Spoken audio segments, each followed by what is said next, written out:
This podcast is a proud member of the Paranormality Podcast Network. Okay. Show me. Sometimes that is better. Welcome to the Prairie Land Paranormal Podcast. Be sure you never, ever scream. A podcast where we will explore the dark corners of our world, the weird, the creepy, and the strange. There are no accidents, no coincidences. I am your host, Eric Carrier. The boogeyman is real. And they mostly come at night. My co-host is Jessica Carrier. Come out, wherever you are. Thank you for joining us for a journey into the unknown. Be one of us. Let's get started with today's show.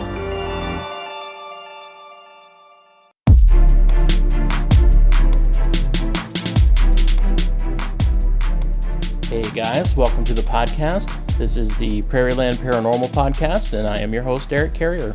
We would like to welcome you today. I'm joined, as always, by my co-host, Jessica Carrier. That's her. Jessica, what do we have in store for our listeners today? Today we are going to be talking about deep underground military bases, or DUMBs.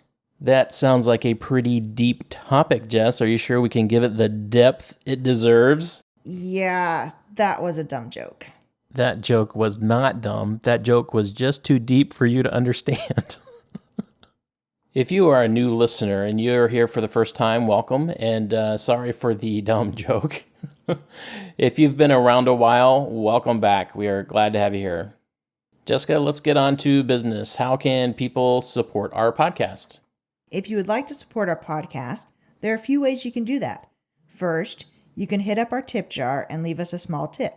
This money will be used to pay off the IRS, who will absolutely be auditing us after we share all these government secrets today.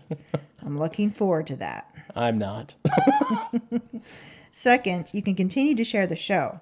Share it with your friends, share it with your family. Share it with your weird friends who like shows like ours. Your recommendation means a lot to us.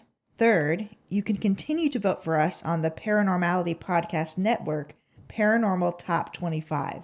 We asked you guys to help us get to the top of that list, and we are pleased to announce that for the month of March, we made it to number 2 on the chart. Number 2, baby! We are super excited about this. And of course, we owe that all to you. Thank you all for making that possible, and please keep voting for us every month at paranormalityradio.com. The last way that you can support our show is to come hang out with us on social media. We have accounts on Facebook, Twitter, Instagram, and YouTube, and we'd love to hang out and meet you guys there.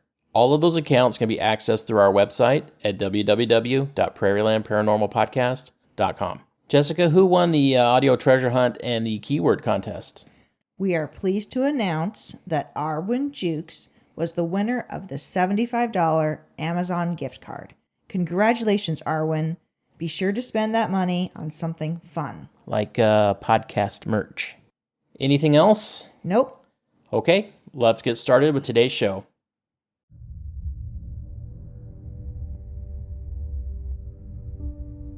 Before we can talk about DUMBs, we first have to talk about the black budget. Because understanding the black budget helps to see how projects like these can be kept secret and kept out of the public eye of scrutiny and surpass congressional approval. A black budget is a government budget that is allocated for classified or other secret operations. The black budget is mostly classified because of security reasons and therefore complicated to calculate. But in the United States, it has been estimated to be over $50 billion a year, taking up nearly 10% of the $700 billion defense budget. The U.S. government claims that the money given to this budget is used to investigate advanced science and to develop technologies for military use. This kind of research is responsible for the creation of new aircraft, weapons, and satellites. The black budget is set up to hide its projects from prying eyes and elected officials, and is not subject to congressional approval. While many countries have black budgets, for the purpose of this episode, we will primarily be looking at the United States and the United States government. One of the ways that the black budget is used is to build deep underground military bases, or DUMBs. So what is a DUMB? By definition, a DUMB is an underground military-built facility capable of housing hundreds of people, storing large equipment, hazardous materials, or advanced technologies and laboratories. Deep underground military bases are most commonly used to keep research and certain property out of the public eye. DUMBs are one of the most highly secure methods to conceal property or research due to the structural integrity of such complexes. DUMBs are often built with more than one floor for compartmentalization. DUMBs are most commonly built inside of and contained under rock formations like mountains, mesas, hills, or plateaus. This also includes undersea bases. If one was to surmise the primary function of these facilities, it would be fivefold and includes security, secrecy, communication, command, and control. The term DUMB, while referring to the underground nature of these bases, is also probably a bit of a jab at the public who is quite simply too dumb to know about them. The U.S. government, and really all governments worldwide, took an active interest in DUMBs in the 1940s. Lloyd Dusha, with the U.S. Army Corps of Engineers, said this at a conference. After World War II, political and economic factors changed the underground construction picture and caused a renewed interest to think underground. As a result of this interest, the Corps of Army Engineers became involved in the design and the construction of some very complex and interesting military projects. The conference program indicates the topic to be underground facilities for defense, experience, and lessons. I must deviate a little.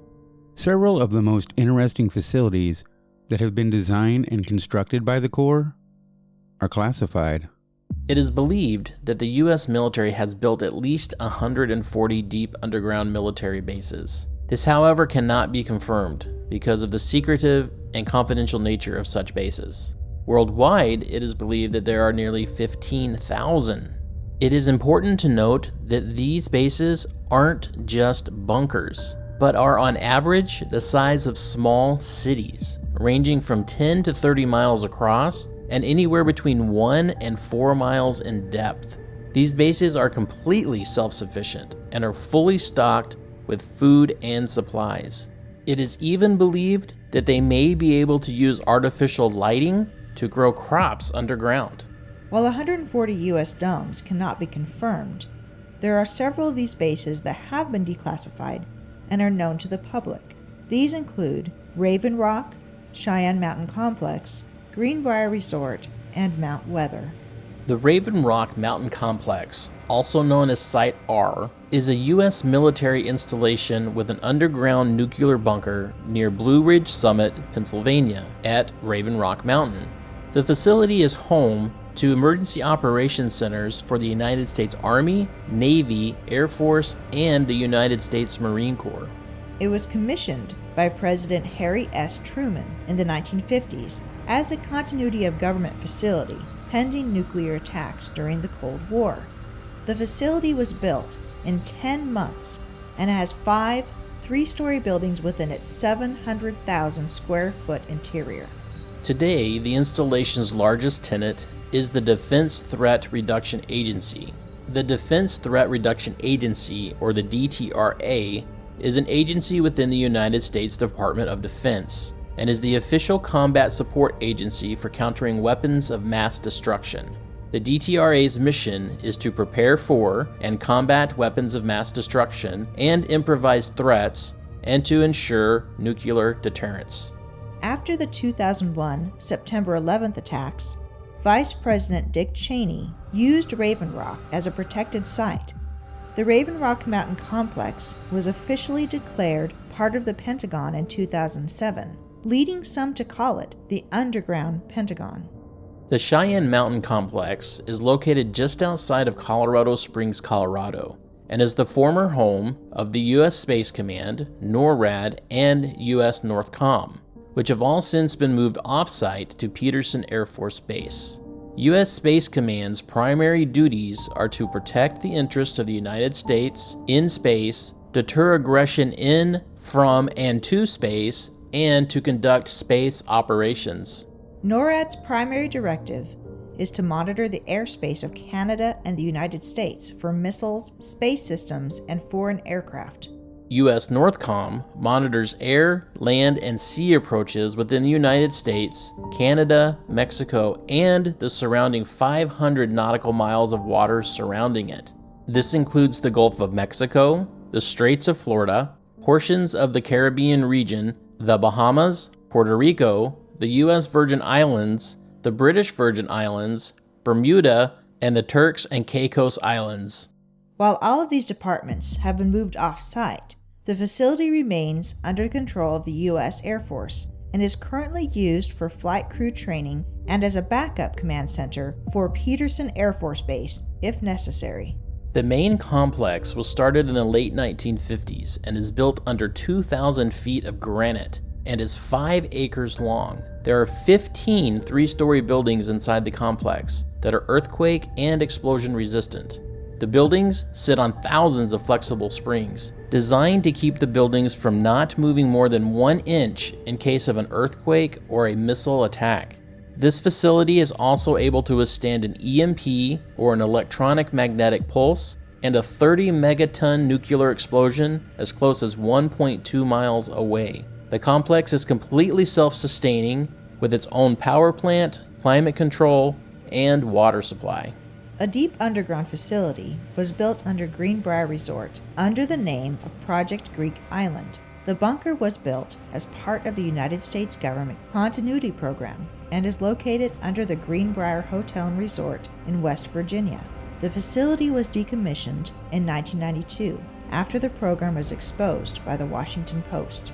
In the late 1950s, the United States government approached the Greenbrier Resort and sought its assistance in creating a secret emergency relocation center to house Congress in expectation of complications during the Cuban Missile Crisis. The classified underground facility was built at the same time as the West Virginia wing, an above-ground addition to the hotel that was constructed between 1959 and 1962. For 30 years, the Greenbrier's owners maintained an agreement with the federal government that in the event of an international crisis, the entire resort property would be converted to government use, specifically as the emergency location for the legislative branch. The 2-foot-thick walls of the bunker were made of reinforced concrete designed to withstand a nearby nuclear blast. The center was maintained by government workers posing as hotel audiovisual employees and operated under a dummy company named Forsyth Associates, based in Arlington, Virginia. The company's on-site employees maintained that their purpose was to maintain the hotel's 1,100 televisions. Although the bunker was kept stocked for 30 years, it never actually was used as an emergency location, even during the Cuban Missile Crisis. The bunker's existence was not acknowledged until the Washington Post revealed it in a story in 1992. Immediately after the Post story, the government decommissioned the bunker. The facility has since been renovated and is now used as a data storage facility for the private sector. The resort also runs the facility as an attraction in which visitors can tour the now declassified facilities, known simply as the bunker.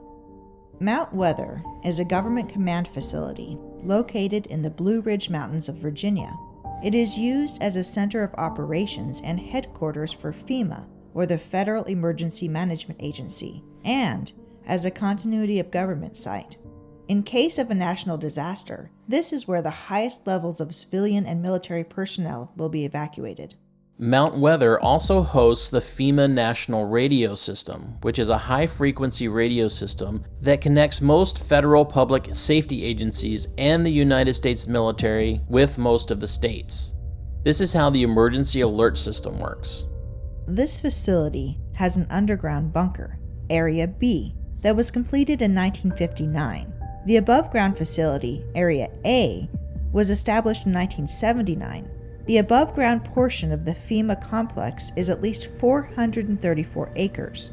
Area B, the underground component, is 600,000 square feet. During the September 11th attacks, most of the congressional leadership was evacuated to Mount Weather. There are other, lesser-known locations that are clearly domes. This includes the White House, Camp David, Fort Meade, and the Los Alamos National Laboratories. A construction project in 2007 was believed to have built an enhanced bunker under the east wing of the White House. While the exact specifications of this underground presidential bunker are classified, it was originally built to withstand a direct nuclear hit and contains the Presidential Emergency Operations Center, or PEOC. Access to the PEOC is by an elevator located behind multiple vault-type doors with biometric access control systems. One exploring the White House tunnels further would find passages leading to the Treasury Building, Executive Office Building, Blair House, and the Capitol. Camp David is formerly known as the Naval Support Facility Thurmont and serves as a presidential retreat and country home. The property sits on top of a hill with a beautiful view of the surrounding Maryland countryside. The retreat has been occupied by 15 different presidents, starting with FDR, and features a cabin, a small office, several fireplaces, a kitchen, a large outdoor flagstone patio, a heated swimming pool, a hot tub, and a small golf course with multiple tees. Camp David is located in the Catoctin Mountain Park in Frederick County, Maryland, and is only 6 miles from Raven Rock. The extent of the underground facilities of this site is unknown, but there is at least a hardened bunker 140 feet underground, containing a command and control communication center. The facility is also believed to be connected to Raven Rock by a 6.5-mile long underground tunnel. Fort Meade is a U.S. Army installation located near Laurel, Maryland, midway between Washington, D.C. and Baltimore, Maryland. It is the home to the United States Cyber Command and the National Security Agency. Fort Meade has a huge underground complex, primarily used by the NSA, which is known to have acres and acres of supercomputers stacked level upon level. The Los Alamos National Laboratory is a multidisciplinary research institution engaged in strategic science on behalf of the Department of Energy's National Nuclear Security Administration. Los Alamos ensures national security by safeguarding the safety and reliability of the U.S. nuclear stockpile, developing technologies to reduce threats from weapons of mass destruction, and solving problems related to energy, environment, infrastructure, health, and global security concerns. Declassified in 2013 and located down a remote canyon near Los Alamos National Laboratory is a facility known as the Tunnel Vault, once one of the most secret and secure locations in the United States. It's the original post-World War II nuclear stockpile storage area. Located at Technical Area 41, the Tunnel Vault was built between 1948 and 1949. The facility has a formidable security perimeter, a hardened guard tower, and a series of gates and doors that lead to a 230-foot-long concrete tunnel that goes straight into the canyon wall. At the end of the tunnel is a large alcove room with a single bank vault door. Through that door is a vault built inside a vault with 5 storage areas, all protected with identical bank vault doors. Over the years, the tunnel vault was also used as a nuclear materials and nuclear fuel storage area, a weapons research and development laboratory, weapons component storage, and nuclear material assembly for tests, both in the Pacific and in Nevada. There are also a few rumored, but absolutely not confirmed, domes. This includes the Denver Airport, Area 51, and Dulce. These bases run rampant with rumors and conspiracy. If you'll stick around after the break, we will take you on a journey into the really weird world of super secret, deep underground military bases. And we're going to take this journey along with a special guest.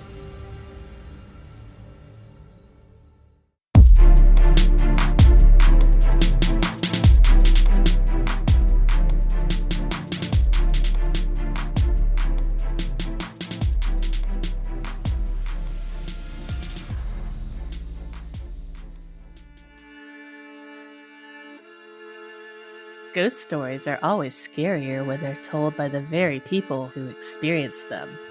Hi, I'm Becky. And I'm Diana. And we're the hosts of the Homespun Haints podcast. We talk to people just like you who've come face to face with ghosts, demons, haints, and other strange paranormal phenomena.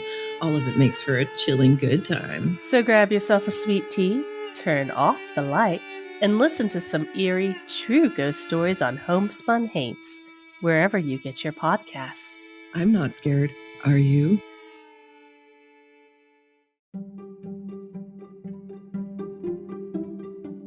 I'm Erin, and I'll believe just about anything you tell me. And I'm Megan, and I won't believe a damn thing you say, unless maybe it's a Sasquatch. So my theory is so simple. Sasquatch. Because I don't believe in ghosts. However, a Sasquatch 100% is on the table. Join us while we read listener stories of spooky things that happened. Or so they say. And when he opened them, the woman was still standing in the doorway. They're supposed to go away when you open your eyes. Yes, you close your eyes and then you open and then they're gone. Whether you're a skeptic or a believer, we'll at least make you laugh. So tell us your stories, and one of us is sure to believe. And most likely, we'll both mispronounce your words. Herringoo. Here's a word. Here's a word. Oh no, Is this a typo? We Is can this a word never I've never heard of get before? away with it. Never. I know. I hadn't read this in a while. Harangue.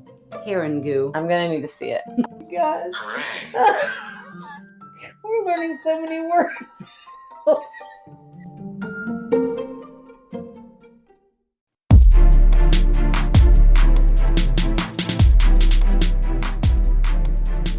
Welcome back. We are excited to have a special guest joining us for part 2 of this episode. In part 1, Jessica and I covered the more practical aspects of DUMBs. And now in part 2, our guest, Dave Zed, is going to take us down the rabbit hole of the weird. Dave, welcome to the show. Thank you so much for having me. I truly appreciate this opportunity to come onto your show. Dave is the host of the Generation Zed Podcast, and let me tell you, this guy is a madman. He is putting out new content almost every single day, and his content is fantastic. Dave, go ahead and take a minute and describe your show for someone who hasn't had a chance to see it or hear it yet. Sure, thank you. So obviously, as you guys just heard, my name's Dave, host of the Generation Zed Podcast on Spotify, Apple Podcasts, Podbean, and YouTube. The general reason why I did the show and all that, why I decided to start it, was mainly because I couldn't really find an outlet on the internet, so to speak, that kind of put together a lot of different things regarding everything from DUMBs to UFO craft to anomalies, all the way to certain paranormal instances. I know that I generally cover aliens more than paranormal, but I consider the two to oftentimes be one and the same. So that's one of the reasons, actually probably the main reason why I started off, and that's basically what my show's about. There's some episodes where we really go down the metaphorical rabbit hole, if you will, and then other episodes where it's a little bit more, I guess you could say, realistic for the mind, for those that aren't into it. But yeah, that's basically what I am and what I do. I originally came across your show when I was kind of perusing YouTube, doing some research on deep underground military bases. It was really early in this process, and I was just kind of starting to put my feelers out to find out if there was really enough information to put together an entire episode on this particular topic. Right. And what I found was that you actually had several videos that discussed this topic, and you actually convinced me in those videos that I needed to keep digging. How did you become interested in DUMBs in particular? Well, first off, thank you. I appreciate that, the fact that I motivated you there. That means a lot to me, so thank you. The way I came across DUMBs was very interesting. I think I came across it the same way that a lot of people have, and believe it or not, it was a picture of a gentleman by the name of Phil Schneider on social media, probably, 5 to 7 years ago, I would say.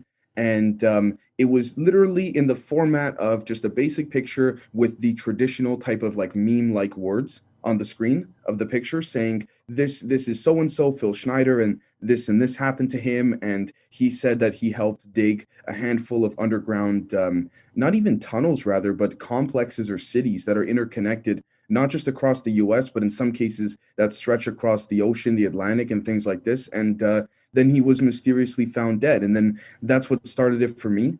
And slowly over time, through the use of obviously just basic research, and also through the use of, if I were to be totally honest, of browsing certain parts of the internet that I would imagine the government doesn't really want many people to delve into, is kind of what gave a lot of that information up to me. And then from there, I realized these are more than just bases. These are more than just complexes. What's happening here are worlds within their own, worlds in which we may never see within our lifetime, respectively, that type of technology, simply because, I mean, without going on too much of a tangent or a rant, it would devalue industry overnight. It would, I mean, you would have the ability to become self-reliant. You would have the ability to, I mean, the whole thing, the whole concept of money would be such a preconceived definition of the way that we would value something relative to the actual 0-point energy or anti-gravity technology, that it would almost change lives within a matter of literally hours.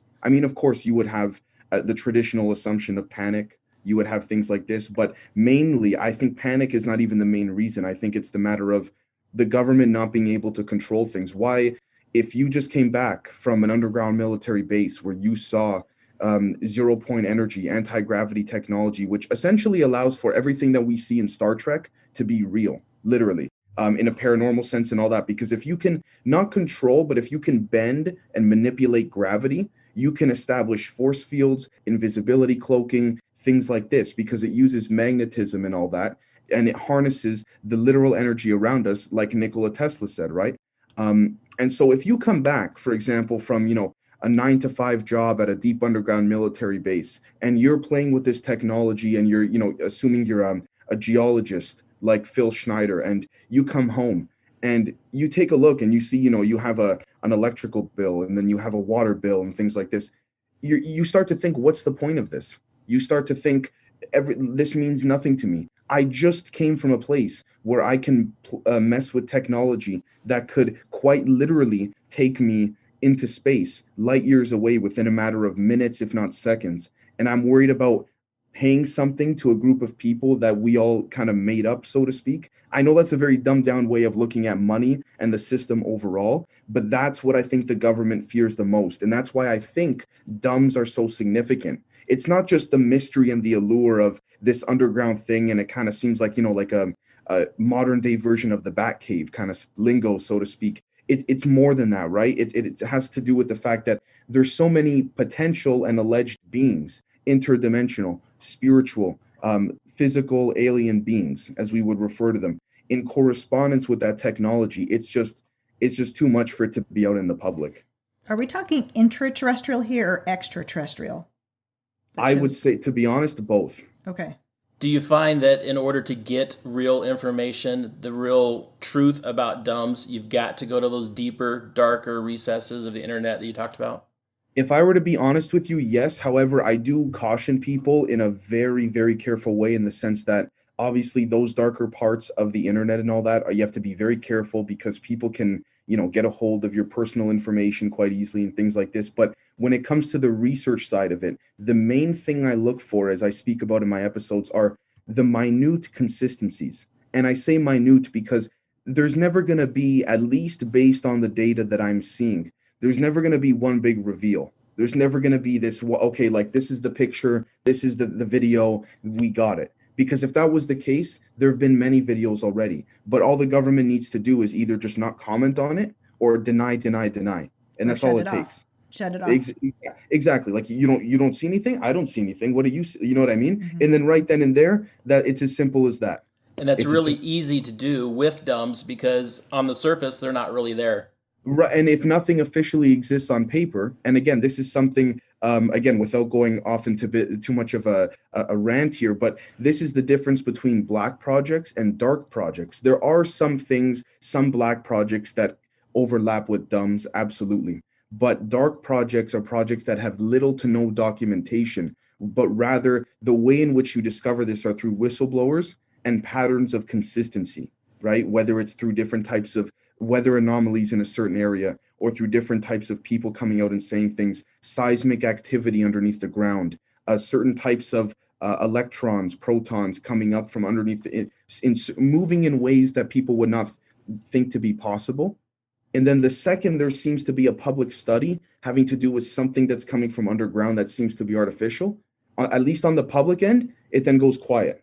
All of a sudden, like, no one knows anything. The institutions stop looking into it. Now, I'm not saying the institutions are in on it. All I'm saying is that there comes a point, and this is something that I believe a gentleman by the name of Eric Weinstein coined, which is the distributive idea suppression complex, a loose committee of people that don't know themselves what's going on. But what ends up happening is they kind of say, for example, imagine you're the head of Harvard Institute, for example, and there's this shaking underground near Harvard, and you don't know what's going on. You decide to do a study on it. You then take it to your superior because you want to publish it.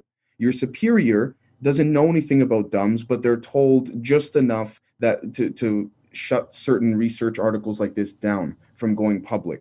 So what they then do is they say, are you sure you want to publish that? They don't say, no, don't do it, but they give that implication. Right. And if it is published, then it disappears somewhere. It usually ends up disappearing. Yeah, at some point in time, it either ends up disappearing or it ends up coincidentally being debunked by a handful of other scientists that we find out many years later were quietly paid, whether in cash or through other fake front companies to make these reports to go against them. I mean, it's very simple. When we look at back in the 80s and 90s, how scientists were paid by the sugar corporations to say that artificial sugar is fantastic for you. Why would this method be any different? And that's what I'm trying to say that's what I'm trying to say on the show as well. I try to use real life examples to relate it to people who would think, no, underground military base, no way, like impossible. But then once you apply the basic, examples, they start to think, you know what, that sounds about right. Now, there have been some real life people that have come out with claims regarding DUMBs, Phil Schneider being one of those people, and you've already talked about him. Bob Lazar is another one where he, claims to have been working at Area 51 with UFO anti-gravity technology and things like that. Right, yeah. Other than military aircraft, what other kind of things are going on in these facilities?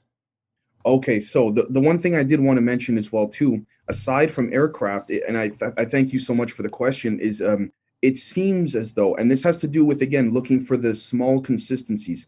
We look at Phil Schneider, we look at Bob Lazar, we can look at a handful of others, but one thing seems consistent. They refuse to talk about the weapons aspect of the development, not the craft itself, but the weapons that they're developing. They seem to have, well, Schneider's dead, rest in peace, but when he made his public speeches, he seemed to have no issue talking about, what the underground military bases were composed of, what some of the craft were composed of, how there were certain metallic aluminum pieces placed quietly in every black budget craft, right? Which we now know to be things like the TR-3B and things like this. Bob Lazar has no problem, if we've seen him recently on Joe Rogan last year, no problem discussing the craft, what it felt like, what it looked like on the inside. But the second you get to the weapons side of it, you can see it in their eyes. It's like, part of my English, they're scared shitless. And so I think when we look at that, I think the weapons side of it,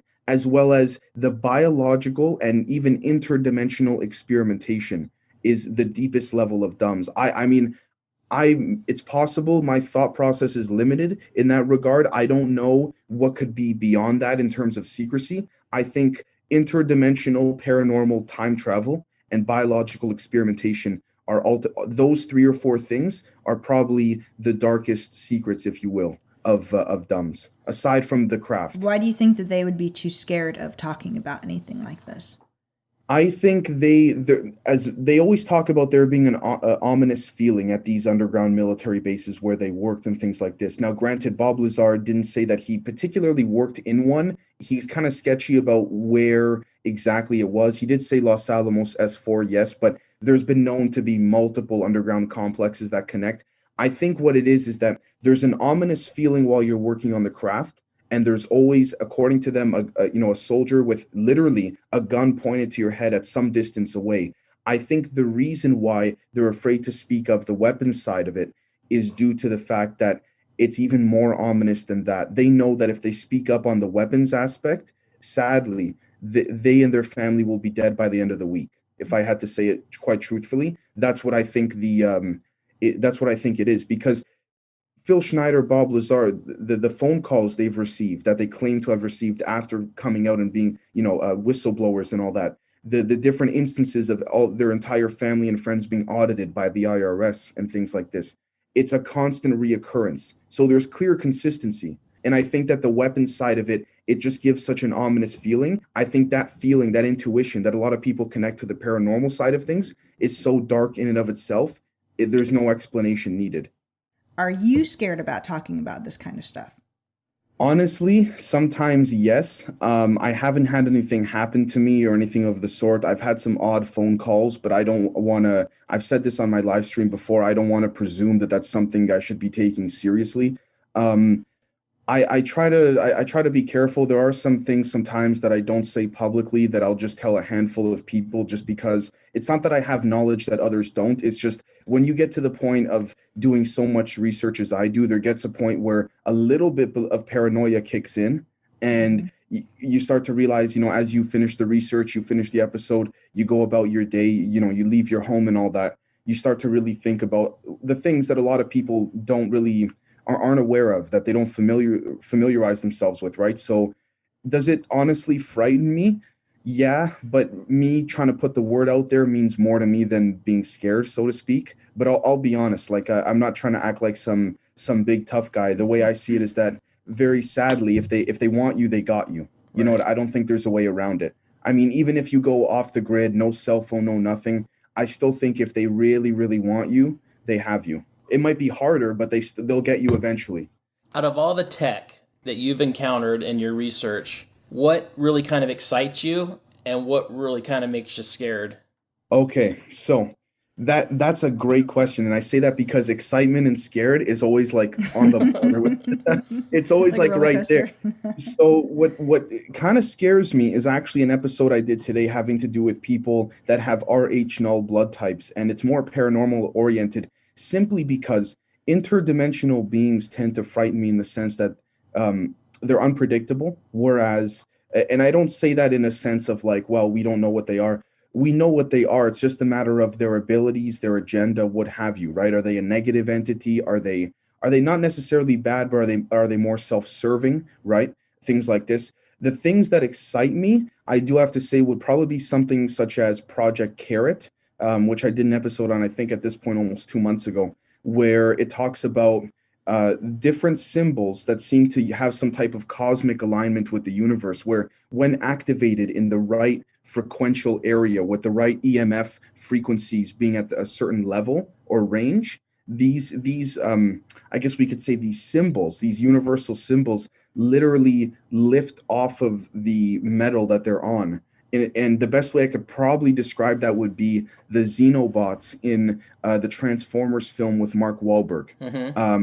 With the Transformer that can kind of morph into anything instead of just transforming into like a car and back. That seems to be what these whistleblowers have described. It's almost as if these symbols act as a form of a language that could describe and be active in one thing or in many things. And it's not traditional to the way that we perceive language. So that excites me the most. What scares me the most is probably the kind of things like the pictures I put up in my episode today, Project Bright, BRITE, mm-hmm. which is some of these interdimensional beings they give you the chills just by looking at certain pictures, because they're just negative entities.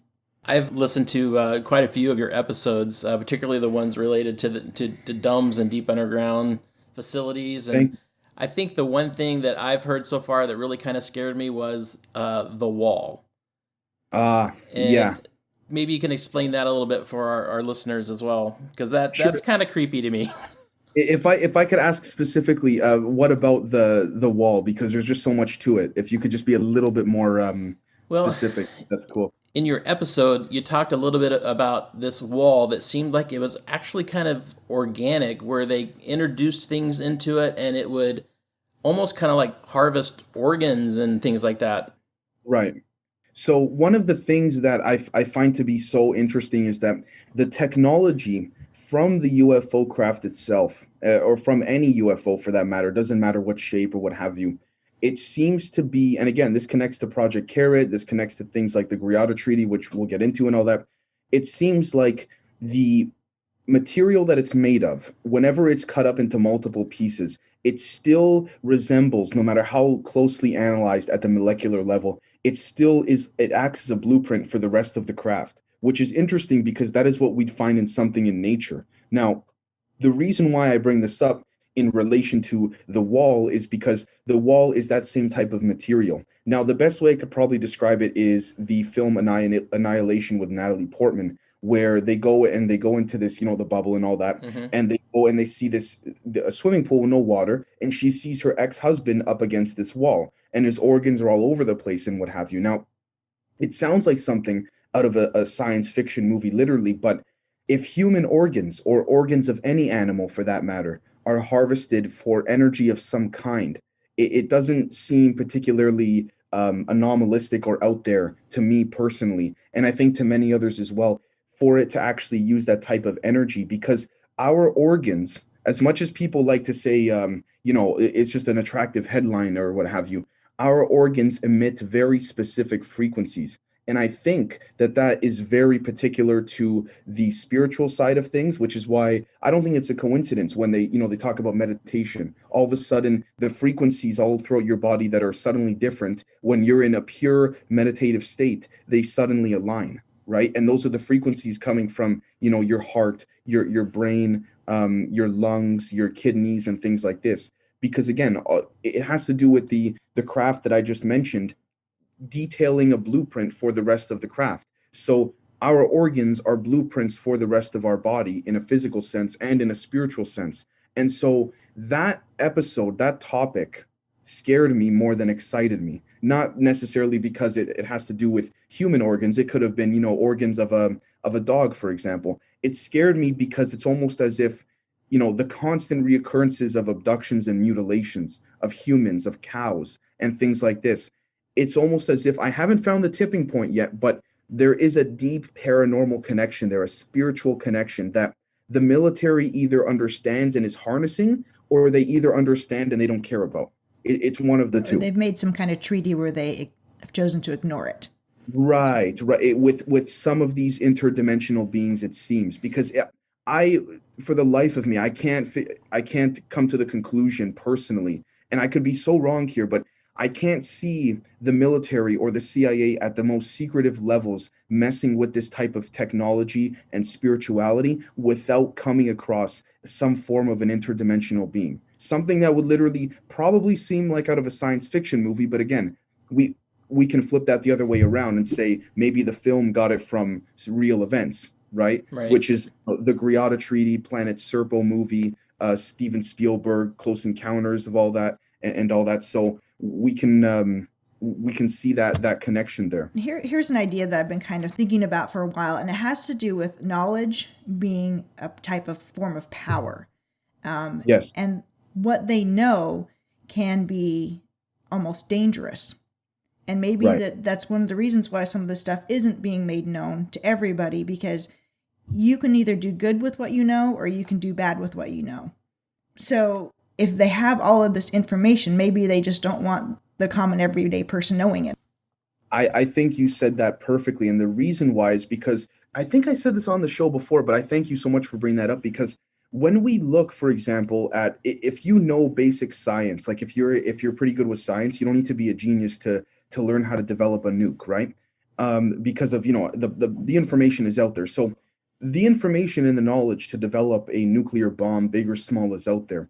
So think about how easy it is for someone who knows science even relatively well to develop a nuclear bomb with their microwave in their kitchen, right? Now, yes, you need a couple devices, but nothing that you can't order off of Amazon, right? And so just like you said, knowledge is more powerful than money in this case in many different ways, more than a lot of things, because if we know, for example, if I knew how to build a nuclear bomb in my kitchen, thankfully I don't, but if I did, imagine if I knew how to summon or harness energy all around us and say, and do something like, oh, I don't know, free energy and make my house run entirely off of itself or off of the energy that's all around us right now, spiritually and interdimensionally, right? That would be, the government would then, because that's a form of self-reliance, right? And we have now lost the need for a governing body, and therefore we don't have to pay bills, and then the system collapses slowly like that, right? So again, you said it perfectly.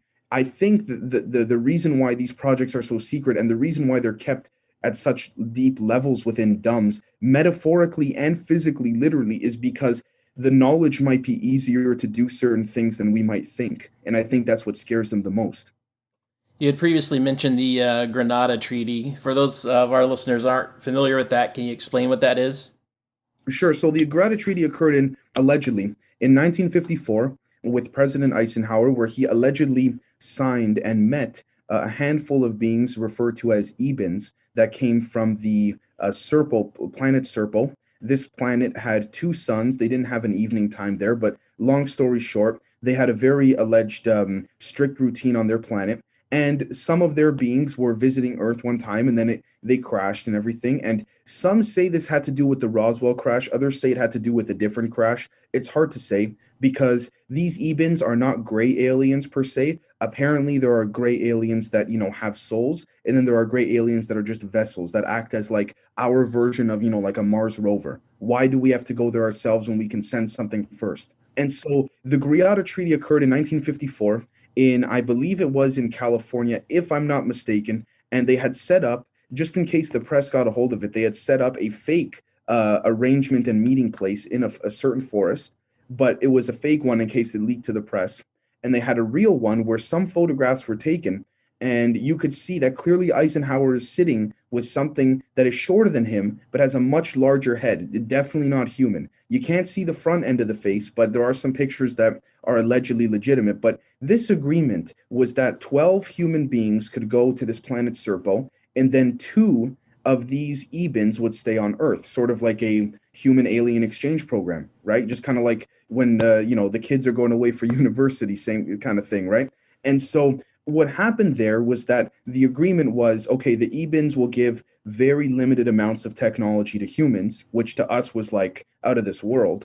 And in exchange, they got to abduct, give or take, X amount of humans every year, but return them peacefully, just for research.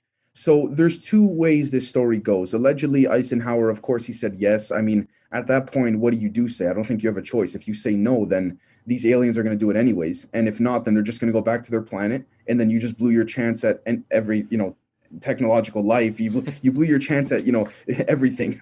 And so what happened there was that allegedly these aliens were fairly friendly, but they started abducting more than what was agreed upon. Apparently, there were, give or take, anywhere from 500,000 to 1 million people, specifically children, that went missing in national park forests every year, which we can loosely relate to the missing 411 cases and to former CIA agents who have testified on camera saying that the CIA covers up to this very day about 1 million missing children or young adults every single year. That it doesn't go into any database. It doesn't go into nothing. It goes into a CIA paper report put away in what they call the black vault, and then that's it, right? And here's the thing. What was Eisenhower going to do, right? First off, they're giving us technology that we have no idea of how to even comprehend, let alone reverse engineer.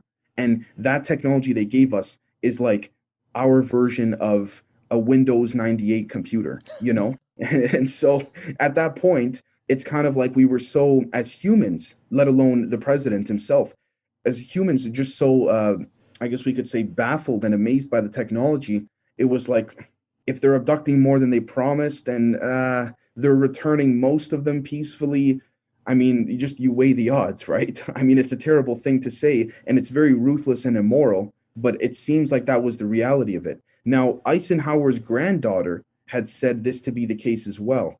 And so, again, this is a consistency. Now, to play devil's advocate, we could say, Eisenhower's granddaughter, she's related to him. But I don't see why she would come out for no reason. I mean, it's not like she got fame from it. Yeah, there was no agenda there. And that's the true story of how we got microwave ovens. Exactly. Out of all of these sites, which do you think is considered to be the most secret? It doesn't have to be military. Right. Okay. Without putting okay, so there's two things. If we're talking on land, underground on land, probably the thing with Area 51, Area 52, S2, Los Alamos, the thing with that, it's kind of like an open secret, but it kind of works in their advantage because it's so much of an open secret, it's become a joke, right? I would dare to say the most significant one would probably be, based off of my research, however, I could be wrong, the one that is allegedly underneath the Denver airport. And the reason for that is not necessarily because of what occurs underneath there, but because of what it connects to. It connects to bases within the Atlantic that these beings allegedly claim as theirs. And I think that is where the true technology is. And in a lot of cases, technology that humans can't even access. I'm sure they can get to the bases, but there's an agreement with these aliens where it's like, listen, there's certain parts that you can't go into. Just like how the president of himself, when he goes to Area 51, not all of them do, but when he or she goes to Area 51, they are considered VIP. They're not considered all access. And so they're considered VIP, and there are certain things that are off limits because the president is not on a need to know basis. And so, sorry for going off on a bit of a rant here, but it's kind of like when we look at this, we see that, people might question, okay, how come presidents of the past, Reagan, Eisenhower, those people were able to get full access or most access to these things, whereas nowadays Biden, Obama, Trump, Bush, Clinton seem to have issues. And the reason for that is because I would dare to say back then, the intelligence community was still figuring out how to cover this up, who they should tell and not tell. So at the time, the president was literally the leader and they relied on his decisions.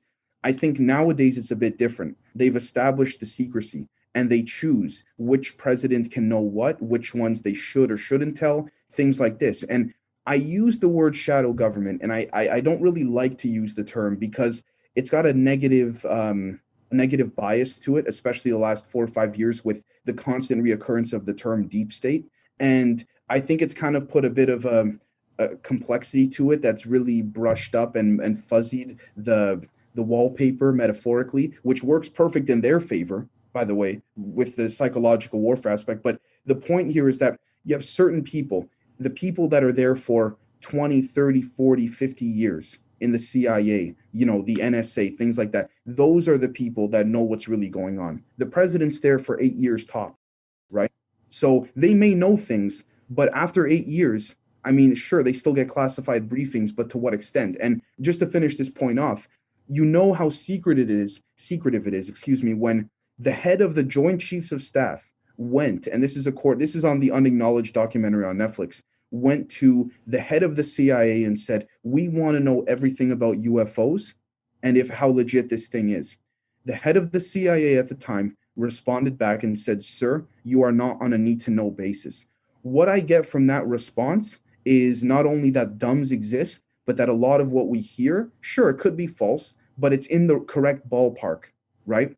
And what I get from that is pretty much self-admittance right there. And we can argue the other way around, but if there was nothing there, all you have to do is say, sir, there's nothing here, right? But that's what happens if the president has this kind of knowledge and power? What's to keep him from being president for 40 years? What's to keep him from? And I think this is one of the reasons. I do have to say, I say this carefully, I think the reasons for them hiding it outweighs the reasons for them releasing it, partly because you have people that would become president, and if they got a hold of that technology, could literally in a physical sense become an authoritarian in a lot of regards, right? You're going to kick me out of the White House? Says who? Look, I literally put up an anti-gravity force field around the Oval Office, and it'll be around me for the rest of my life because it doesn't run off of a battery. What are you going to do about it? Right? And you make a fantastic point there. Not only that, but if we take a look at Bill Clinton, Jimmy Carter, who both said they promised to look into the UFO stuff. When Jimmy Carter looked into it, he then later said he's not going to go public with any of it for the sake of national security. Again, President Clinton looked into it, and then he told some of his aides that he was afraid that if he released any of it, let alone got a hold of the tech himself, based on just on what he saw, and they don't see everything, he said he would have been killed. And his aide said to him, "Sir, what do you mean you would have been killed? You're the president. You're arguably the most protected person on the planet." And he said to his aide, her name was Sarah, I don't recall her last name, but he goes, "Sarah, you don't understand. They're going to do to me what they did to Kennedy if I come out with this." And that's why I think for them, it's simple. They already have enough stress on their mind. If to them, they probably dig into it a little bit and they say, I don't want to know, just because it's just extra stress on their shoulders for what? Right? Even though this is by far the biggest achievement in the history of mankind or humankind, but still, you want that pressure on you, right? So, sorry, I've been reading a little bit about the idea of wars going on, alien wars between aliens or extraterrestrials or whatever, and wars between the surface. I guess that would be us. It's interesting to me to think that wouldn't be exactly fighting as a government, but as a world. And who's in charge of that? Who's the general over the humans? Right. Is it the president? Is it another country? What is it? Yeah.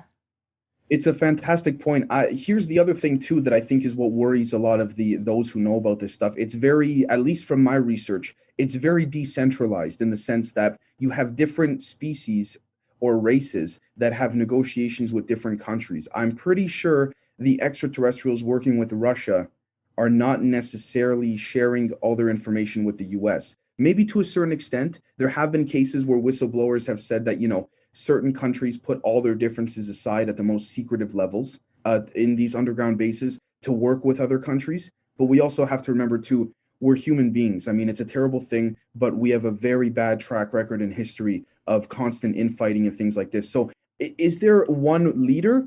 I wouldn't say so. I would rather say that there's not a committee, but a group, if you will, multiple heads of the snake, if you want to call it, right? And I would honestly say in a country like Russia, I think it's honestly Vladimir Putin. I don't think there's a shadow government. I think that he's got no patience for that kind of stuff. I think he's think of him what you will. I think he's a no nonsense guy. He's the kind of guy, I have the power. I want to know everything. F you, tell me, as the president, brief me on everything. Mm-hmm. And then we'll work with these beings and what have you. Whereas in the US, it's more decentralized, right? And then you have things like China. I'm sure they have agreements with certain beings too. Now, whether or not there are bases that are, overlap in a different way is hard to say. Allegedly on the moon, right? There's different alien bases and now there's a human one. It's hard to say. But as for one, I guess we could say galactic leader or representative of Earth, I don't think so. There's one interesting position at the United Nations, which a particular person holds. And it's I think the most overlooked position because they're literally an ambassador to extraterrestrial life. Now, think of that as you will, but I don't know why that would be the case if there was nothing. Maybe that's just the UN's way of saying, if something comes up, then we're ready, right? But I think it's a form of subtle disclosure in a certain sense. I don't think, sadly, there's going to be one big disclosure. I honestly think that particularly with what's going on in the world now as it pertains to COVID, and I don't mean to bring this up, but I think it would probably be the best example. Without giving my 2 cents on that whole situation, it seems as though there are certain aliens that have told others telepathically who have then reached out to me. The people, though, not the aliens. I wish I'd have an alien on the show that have then reached out to me and said, Dave, what we got from them telepathically in a spiritual sense was that they told us they could literally land their ship in the middle of a city and half of the world wouldn't believe it. And you know what? I understand that. Some people, they need to see things with their own eyes, and I totally understand that. But at the same time, it gets to the point where if people won't believe it, then they probably look at us and say, what's the point of revealing themselves now? Right? Right. Wow. My mind is blown. Just like watching your videos on YouTube, I always end those with just like, oh, wow, I got to study so much more. Thank you. And if I could say one last thing too about the Greada Treaty. Sure. There's only one other treaty that has ever been signed that quickly that all of a sudden, by the way, the Greada Treaty on a public level was later revised by many countries around the world and world leaders, pretty much saying that it has to do with demilitarization of outer space. And I say that because I think the reason that this was signed was because these aliens, as we can see with John Podesta's email with Dr. Edgar Mitchell, the sixth man to walk on the moon before he died, these aliens will not tolerate any type of military activity from humans in space, which is why I think, without going off topic too much, we haven't militarized space yet. Because what I think would happen was they would fake some type of invasion of sorts to justify militarizing space, but I don't think that human governments can do that because we're not the most advanced race out there. The United States is not Big Brother when it comes to the universe, right? So that's an interesting concept, especially for those of us who live in the United States. Well, yeah, that's and I don't mean that as a jab to you guys, to any Americans. I just mean that as, the U.S. is the powerhouse of the world, and rightfully so, and all that. But when it comes to space, there's probably a United States of their own, of these beings' own, that is kind of overseas, right? Which is why I think that on a public level, even if there is some type of disclosure, it's not going to be about militarizing space as much as it is commercializing it, using it for business, and then giving the perception that the US has the power within this particular galaxy or what have you. Not to say that they won't. I honestly think amongst humans, the US is going to be the leader with this stuff. If I'm sure they already are on a secretive level, right? Just because of the money, the intelligence, the smart people you guys have there, all of that stuff. But I think ultimately it's going to be commercialized, right? Sort of like what we see in the movie Passengers with Jennifer Lawrence and Chris Pratt. It's going to be more like, okay, you want to head to, this planet, fine. You got to go hop on this ship. But, you want the gold package breakfast, you got to pay this, and this. You know what I mean? I think they're still going to revolve it around money for the sake of keeping the system intact, even when we leave Earth.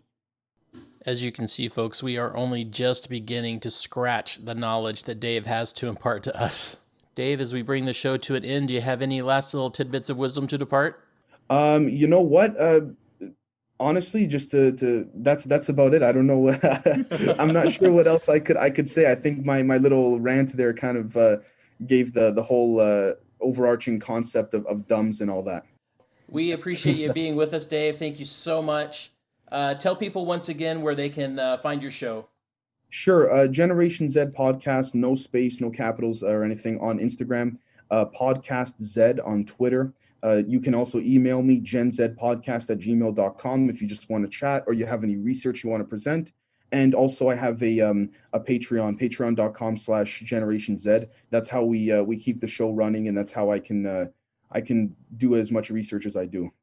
All right, guys, that's going to do it for this episode. We would like to thank Dave for joining us again. Please go check out his show. If you're interested, there'll be a link in our show notes. Other than that, we'll see you guys next time.